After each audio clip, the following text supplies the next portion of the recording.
Let's learn how to find and use WB's sitemap. First, go to the New Home Finder tab at the top of the web page and click Neighborhoods. Scroll down and find the desired neighborhood of your choice.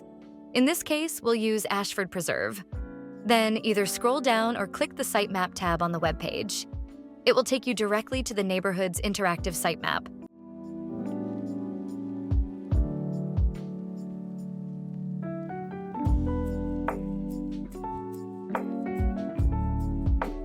You'll see a lot of colors when you enter the page.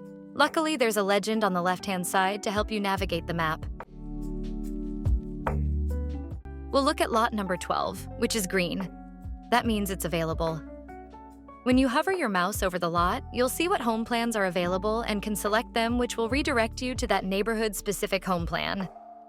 Now you'll be able to find any interactive sitemap and floor plan on any of our available neighborhoods. Thanks for watching.